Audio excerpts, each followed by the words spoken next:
ਸਤਿਨਾਮ ਸ਼੍ਰੀ ਵਾਹਿਗੁਰੂ ਜੀ। ਕਦੇ ਵੀ ਕਿਸੇ ਭਿਖਾਰੀ ਜਾਂ ਮੰਗਤੇ ਨੂੰ ਕੁਝ ਵੀ ਦਾਨ ਦੇਣ ਲੱਗਿਆਂ ਸਾਨੂੰ ਕੁਝ ਗੱਲਾਂ ਦਾ ਬਹੁਤ ਧਿਆਨ ਰੱਖਣਾ ਚਾਹੀਦਾ ਹੈ ਕਿ ਦਾਨ ਕਰਨ ਦਾ ਸਹੀ ਤਰੀਕਾ ਕੀ ਹੈ, ਦਾਨ ਕਿਸ ਨੂੰ ਕਰਨਾ ਚਾਹੀਦਾ ਹੈ ਤਾਂ ਕਿਸ ਨੂੰ ਨਹੀਂ, ਦਾਨ ਕੀਤੇ ਤਾਂ ਕਿੰਨਾ ਫਲ ਮਿਲਦਾ ਹੈ ਅਤੇ ਕਿਵੇਂ ਦਾਨ ਕਰੀਏ ਕਿ ਸਾਨੂੰ ਵੱਧ ਤੋਂ ਵੱਧ ਫਲ ਮਿਲ ਸਕੇ। ਇੱਕ ਵਾਰ ਧੰਨ ਬਾਬਾ ਨੰਦ ਸਿੰਘ ਜੀ ਮਹਾਰਾਜ ਚੰਕ ਮੰਗਿਆਣੇ ਦੇ ਇਲਾਕੇ ਵਿੱਚ ਬਿਰਾਜ ਰਹੇ ਸਨ। ਤੁਰਿਆ ਜਾਂਦਾ ਇੱਕ ਰਾਹਗੀਰ ਬਾਬਾ ਜੀ ਦੇ ਦਰਸ਼ਨ ਕਰਨ ਲਈ ਆਇਆ। ਦਰਸ਼ਨ ਕਰਕੇ ਉਸਦੇ ਮਨ ਨੂੰ ਬਹੁਤ ਹੀ ਸ਼ਾਂਤੀ ਜਿਹੀ ਮਿਲੀ। ਉਸ ਤੋਂ ਬਾਅਦ ਉਹ ਅਕਸਰ ਬਾਬਾ ਜੀ ਦੇ ਦਰਸ਼ਨ ਕਰਨ ਆਉਣ ਲੱਗਾ। ਇੱਕ ਦਿਨ ਉਹ ਸੇਵਾ ਕਰ ਰਿਹਾ ਸੀ ਤਾਂ ਬਾਬਾ ਜੀ ਨੇ ਉਸਨੂੰ ਆਪ ਹੀ ਆ ਕੇ ਪੁੱਛਣਾ ਕੀਤਾ ਕਿ ਹਾਂ ਭਈ ਗੁਰਮੁਖਾ, ਕਿੱਥੋਂ ਆਇਆ ਹੈ ਤਾਂ ਕਿਸ ਭਾਵਨਾ ਨਾਲ ਸੇਵਾ ਕਰਦਾ ਹੈ।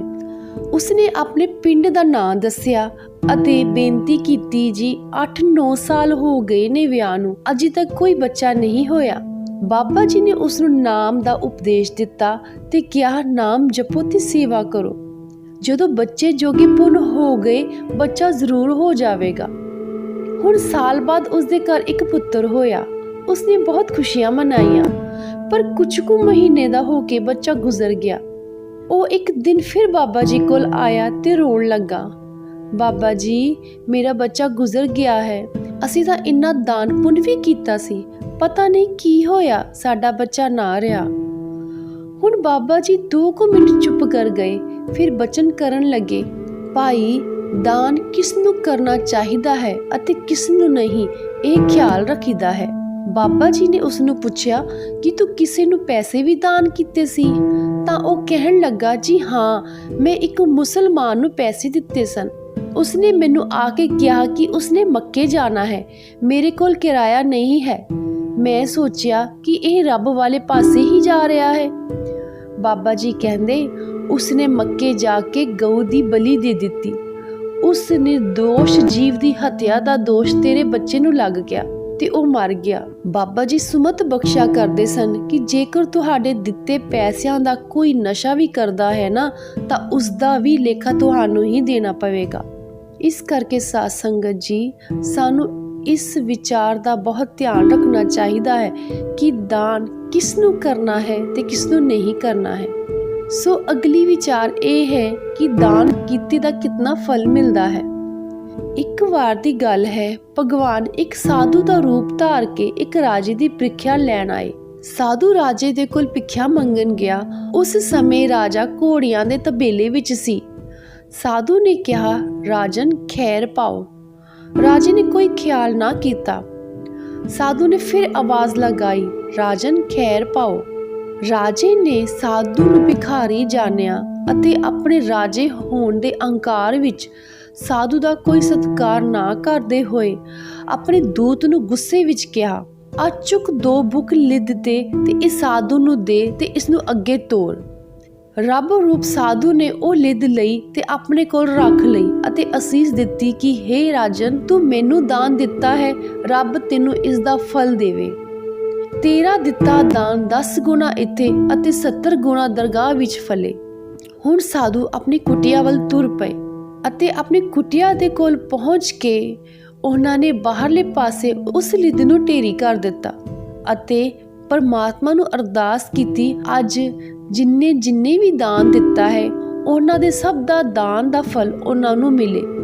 ਸਮਾਂ ਬੀਤਿਆ। ਸਾਧੂ ਦੇ ਬਚਨਾਂ ਅਨੁਸਾਰ ਉਹ ਲਿਦ ਜੋ ਕੁਟੀਆ ਦੇ ਬਾਹਰਲੇ ਪਾਸੇ ਪਈ ਸੀ, ਉਹ ਵਧਣ ਲੱਗੀ। ਪਰਮਾਤਮਾ ਨੇ ਐਸੀ ਬਿੱਦ ਬਣਾਈ, ਉਹੀ ਰਾਜਾ ਸ਼ਿਕਾਰ ਖੇਡਦਾ ਇੱਕ ਦਿਨ ਉਸੀ ਕੁਟੀਆ ਕੋਲ ਆ ਪਹੁੰਚਿਆ।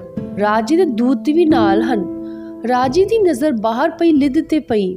ਰਾਜਾ ਹੋਣ ਦੇ ਕਾਰਨ ਰਾਜਾ ਘੋੜਿਆਂ ਦਾ ਸ਼ੌਕੀਨ ਸੀ। ਪਤਾ ਕਰੋ ਇੱਥੇ ਘੋੜੇ ਕਿੱਥੇ ਹੈ।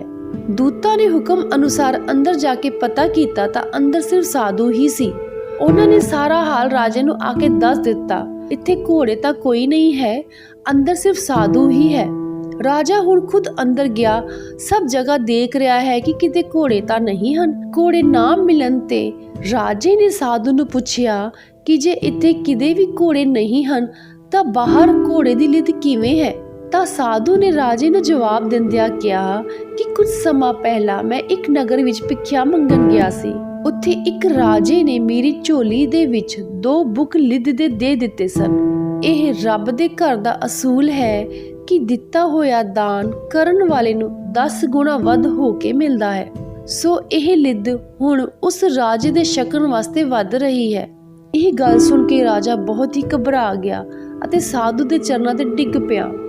ਹੁਣ ਰਾਜਾ ਆਪਣੀ ਭੁੱਲ ਮੰਨ ਰਿਹਾ ਹੈ ਅਤੇ ਰੋ ਕੇ ਸਾਧੂ ਨੂੰ ਦੱਸ ਰਿਹਾ ਹੈ ਕਿ ਉਹ ਪਾਪੀ ਰਾਜਾ ਮੈਂ ਹੀ ਸੀ। ਇਹ ਸੁਣ ਕੇ ਸਾਧੂ ਨੇ ਕਿਹਾ, ਰਾਜਨ ਫਿਰ ਤੂੰ ਤਿਆਰੀ ਕਰ ਲੈ, ਇਹ ਸਾਰੀ ਲਿਦ ਤੈਨੂੰ ਹੀ ਖਾਣੀ ਪਵੇਗੀ।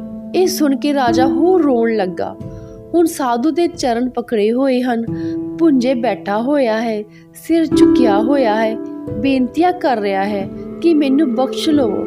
ਭਾਵ ਹੁਣ ਰਾਜਾ ਹੋਣ ਦਾ ਅਹੰਕਾਰ ਚੂਰ-ਚੂਰ ਹੋ ਚੁੱਕਾ ਸੀ।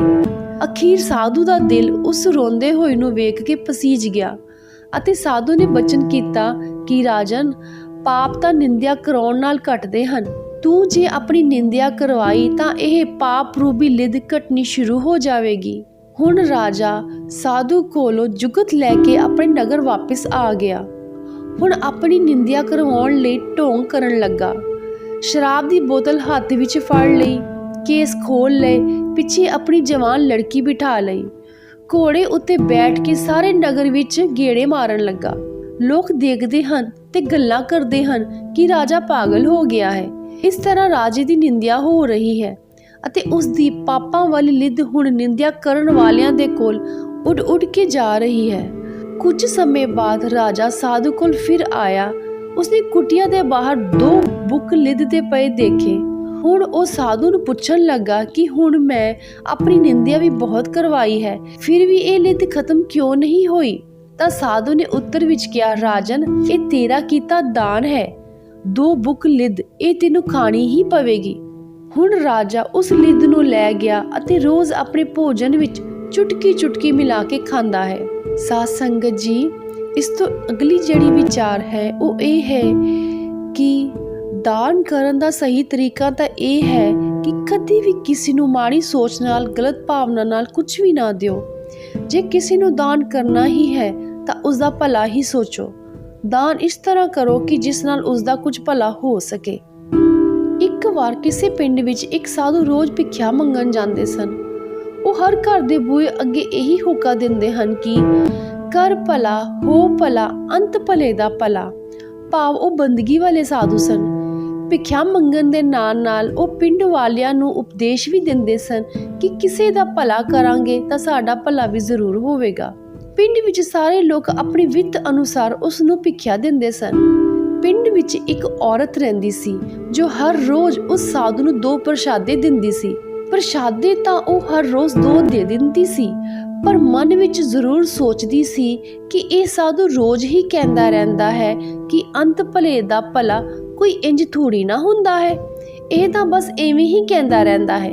ਇੱਕ ਦਿਨ ਉਸ ਔਰਤ ਨੇ ਗੁੱਸੇ ਦੇ ਮਾਰੀ ਨੇ ਉਸ ਸਾਧੂ ਦਾ ਦੇਣ ਵਾਸਤੇ ਜਿਹੜੇ 2 ਪ੍ਰਸ਼ਾਦੇ ਬਣਾਏ ਸੀ ਉਹਨਾਂ ਵਿੱਚ ਜ਼ਹਿਰ ਪਾ ਦਿੱਤਾ। ਜਦੋਂ ਸਾਧੂ ਨੇ ਆ ਕੇ ਹੋਕਾ ਦਿੱਤਾ ਕਿ ਕਰ ਭਲਾ, ਹੋ ਭਲਾ, ਅੰਤ ਭਲੇ ਦਾ ਭਲਾ, ਤਾਂ ਉਸਨੇ ਉਸ ਨੂੰ 2 ਵਧੀਆ ਪਰੌਂਠੇ ਜੋ ਕਿ ਜ਼ਹਿਰ ਪਾ ਕੇ ਬਣਾਏ ਸੀ ਉਸ ਸਾਧੂ ਨੂੰ ਦੇ ਦਿੱਤੇ। ਸਾਧੂ ਨੇ ਉਹ ਵੀ ਪ੍ਰਸ਼ਾਦੇ ਬਾਕੀ ਪ੍ਰਸ਼ਾਦਿਆਂ ਦੇ ਨਾਲ ਹੀ ਰੱਖ ਲਏ ਅਤੇ ਆਪਣੀ ਕੁਟੀਆ ਵਿੱਚ ਚਲੇ ਗਏ। ਉਹਨਾਂ ਨੇ ਜਾ ਕੇ ਉੱਥੇ ਪ੍ਰਸ਼ਾਦੇ ਰੱਖੇ ਤੇ ਅਰਦਾਸ ਕੀਤੀ ਕਿ ਹੇ ਪਰਮਾਤਮਾ, ਅੱਜ ਜਿਸਨੇ ਵੀ ਜਿਸ ਭਾਵਨਾ ਨਾਲ ਭਿੱਖਿਆ ਦਿੱਤੀ ਹੈ ਉਹ ਫਲੀਭੂਤ ਜ਼ਰੂਰ ਹੋਵੇ, ਭਾਵ ਉਸ ਦਾ ਫਲ ਉਸ ਨੂੰ ਜ਼ਰੂਰ ਮਿਲੇ। ਇੰਨੀ ਅਰਦਾਸ ਕਰਕੇ ਉਹ ਸਾਧੂ ਬੰਦਗੀ ਵਿੱਚ ਲੀਨ ਹੋ ਗਏ। ਕੁਝ ਸਮੇਂ ਬਾਅਦ ਮੀਂਹ ਪੈਣ ਲੱਗਾ। 4-5 ਮੁੰਡੇ ਮੀਂਹ ਤੋਂ ਬਚਣ ਲਈ ਸਾਧੂ ਦੀ ਕੁਟੀਆ ਵਿੱਚ ਆ ਗਏ। ਕਾਫੀ ਸਮਾਂ ਇੰਤਜ਼ਾਰ ਕਰਦੇ ਰਹੇ ਪਰ ਮੀਂਹ ਨਾ ਹਟਿਆ। ਜ਼ਿਆਦਾ ਸਮਾਂ ਬੀਤਣ ਕਾਰਨ ਉਹਨਾਂ ਨੂੰ ਭੁੱਖ ਲੱਗ ਗਈ। ਉਹਨਾਂ ਨੇ ਸਾਧੂ ਨੂੰ ਜਾ ਕੇ ਪੁੱਛਿਆ, ਸਾਨੂੰ ਭੁੱਖ ਲੱਗੀ ਹੈ ਕਿ ਡੇਰੇ ਵਿੱਚ ਕੁਝ ਖਾਣ ਨੂੰ ਹੈ? ਉਸ ਸਾਧੂ ਨੇ ਜਿੱਥੇ ਖਾਣ ਪੀਣ ਦਾ ਸਮਾਨ ਪਿਆ ਸੀ ਉਸ ਵੱਲ ਇਸ਼ਾਰਾ ਕਰ ਦਿੱਤਾ। ਉਹਨਾਂ ਲੜਕੀਆਂ ਨੇ ਜਾ ਕੇ ਉੱਥੋਂ 2-2 ਪ੍ਰਸ਼ਾਦੇ ਖਾ ਲਏ। ਉਹਨਾਂ ਵਿੱਚੋਂ ਇੱਕ ਲੜਕੇ ਨੇ ਉਹ ਮਾਤਾ ਦੇ ਬਣਾਏ 2 ਪ੍ਰਸ਼ਾਦੇ ਵੀ ਛਕ ਲਏ। ਉਹਨਾਂ ਦੇ ਭੋਜਨ ਛਕਦੇ ਹੀ ਮੀਂਹ ਬੰਦ ਹੋ ਗਿਆ। ਪ੍ਰਸ਼ਾਦੇ ਛਕ ਕੇ ਉਹ ਸਾਰੇ ਆਪੋ ਆਪਣੇ ਘਰਾਂ ਨੂੰ ਚਲੇ ਗਏ। ਇੰਨੇ ਨੂੰ ਉਹ ਨੌਜਵਾਨ ਜਿਸ ਨੇ ਜ਼ਹਿਰ ਵਾਲੇ ਪ੍ਰਸ਼ਾਦੇ ਛਕੇ ਸਨ, ਉਸ ਤੇ ਜ਼ਹਿਰ ਦਾ ਅਸਰ ਹੋਣਾ ਸ਼ੁਰੂ ਹੋ ਗਿਆ। ਘਰ ਗਿਆ ਉਸ ਨੂੰ ਉਲਟੀਆਂ ਆਣੀਆਂ ਸ਼ੁਰੂ ਹੋ ਗਈਆਂ। ਉਸ ਦਾ ਸਿਰ ਚੱਕਰਾਉਣ ਲੱਗਾ। ਉਸ ਦੀ ਮਾਂ ਭੱਜੀ ਭੱਜੀ ਆਈ ਤੇ ਪੁੱਛਣਾ ਕੀਤਾ, ਪੁੱਤਰ ਕੀ ਹੋ ਗਿਆ ਹੈ? ਤਾਂ ਪੁੱਤਰ ਕਹਿੰਦਾ ਹੈ, ਮਾਂ ਮੈਂ ਸਾਧੂ ਦੀ ਕੁੱਟੀਆਂ ਵਿੱਚੋਂ 2 ਪ੍ਰਸ਼ਾਦੇ ਸਕੇ ਸੀ। ਉਹ ਪੁੱਤ ਕਹਿੰਦਾ, ਪਤਾ ਨਹੀਂ ਮਾਂ ਮੈਨੂੰ ਕੀ ਹੋ ਗਿਆ, ਮੇਰੀਆਂ ਅੱਖਾਂ ਅੱਗੇ ਤਾਂ ਹਨੇਰਾ ਹੀ ਆ ਰਿਹਾ ਹੈ। ਇੰਨਾ ਕਹਿੰਦੇ ਹੋਏ ਉਹ ਲੜਕਾ ਮਾਂ ਦੀ ਗੋਦ ਵਿੱਚ ਹੀ ਮਰ ਗਿਆ। ਹੁਣ ਉਹ ਔਰਤ ਉੱਚੀ ਉੱਚੀ ਰੋਣ ਲੱਗੀ ਅਤੇ ਕਹਿਣ ਲੱਗੀ ਕਿ ਉਹ ਸਾਧੂ ਠੀਕ ਹੀ ਕਹਿੰਦਾ ਸੀ ਕਿ ਕਰ ਭਲਾ ਤੇ ਹੋ ਭਲਾ, ਅੰਤ ਭਲੇ ਦਾ ਭਲਾ। ਮੈਂ ਉਸ ਸਾਧੂ ਦਾ ਮਾੜਾ ਚਿੱਤ 'ਚ ਰੱਖਿਆ ਤੇ ਮੇਰੇ ਨਾਲ ਹੀ ਮਾੜਾ ਹੋ ਗਿਆ। ਸੋ ਸਾਧ ਸੰਗਤ ਜੀ, ਇਹ ਸਾਰੀਆਂ ਵਿਚਾਰਾਂ ਦਾ ਤਤਸਾਰ ਨਿਚੋੜ ਇਹੀ ਹੈ ਕਿ ਦਾਨ ਕਰਨ ਲੱਗਿਆ ਇਹਨਾਂ ਗੱਲਾਂ ਦਾ ਧਿਆਨ ਜ਼ਰੂਰ ਰੱਖਿਆ ਜਾਵੇ। ਧੰਨ ਧੰਨ ਬਾਬਾ ਨੰਦ ਸਿੰਘ ਜੀ ਸੁਮਤ ਦਿਆ ਕਰਦੇ ਸਨ ਕਿ ਕਿਸੇ ਨੂੰ ਪ੍ਰਸ਼ਾਦਾ ਛਕਾ ਦੇਣਾ, ਪਾਣੀ ਪਿਲਾ ਦੇਣਾ ਸਭ ਤੋਂ ਵੱਡਾ ਪੁੰਨ ਹੁੰਦਾ ਹੈ।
ਅਤੇ ਉਸ ਵੇਲੇ ਰੱਬ ਉਸ ਨੂੰ ਯਾਦ ਆਉਂਦਾ ਹੈ ਕਿ ਹਰ ਇੱਕ ਇਨਸਾਨ ਵਿੱਚ ਰੱਬ ਆਪ ਹੀ ਵਸਦਾ ਹੈ।